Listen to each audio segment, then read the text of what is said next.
حضرت علی اور حضرت فاطمہ کی شادی مدینہ منورہ میں ہوئی۔ یہ وہ گھرانہ تھا جس کو اہل بیت نبوت کہا جاتا ہے۔ اس گھر میں نہ دولت کی چمک تھی، نہ دنیاوی ساز و سامان کی بہتات، لیکن ایمان، محبت اور سکون کی دولت بدرجہ ایتم موجود تھی۔ حضرت علی محنت مزدوری کرتے، کبھی کھجور کے باغ میں پانی ڈالتے، کبھی جنگی سامان اٹھاتے تاکہ کچھ آمدنی ہو۔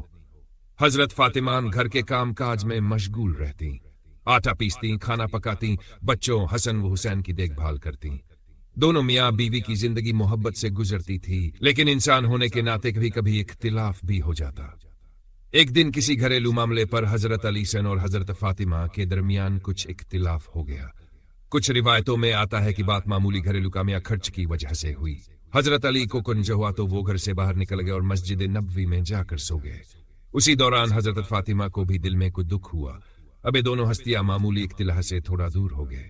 نبی کریم کو خبر ہوئی کہ علی صلی اللہ علیہ وسلم اور فاطمہ کے درمیان کچھ بات ہو، تو نبی کریم سیدھے اپنی بیٹی کے گھر شریف لے گئے۔ آپ کو جب بیٹی کی تکلیف کا پتہ چلا تو آپ کے دل میں نرمی اور شفقت غالب آئی۔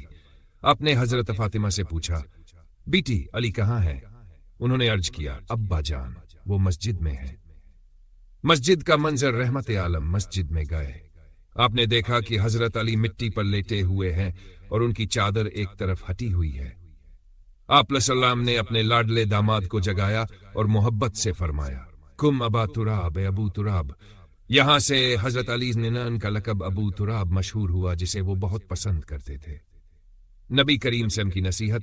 پھر آپ صلی اللہ علیہ وسلم نے حضرت علی نے اور حضرت فاطمہ کو اکٹھا بٹھایا، بڑے پیار سے نرمی کے ساتھ نصیحت فرمائی۔ آپ صلی اللہ علیہ وسلم نے فرمایا، اے علی، اے فاطمہ، سن لو، اگر شوہر راضی ہے تو اللہ راضی ہے، اگر بیوی خوش ہے تو گھر جنت بن جاتا ہے، اور اگر تم دونوں ایک دوسرے سے محبت رکھو گے تو اللہ کی رحمتیں اس گھر میں نازل ہوں گی۔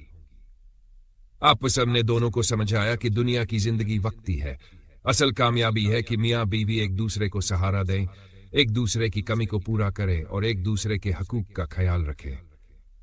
بیٹی کے لیے خاص نصیحت۔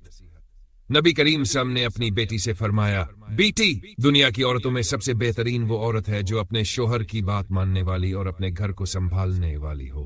شوہر کی رجا میں اللہ کی رجا ہے۔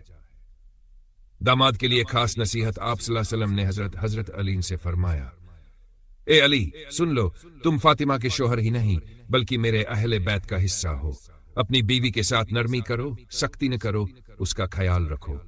بیوی اللہ کی طرف سے ایک امانت ہے، اس کو محبت دو، عزت دو۔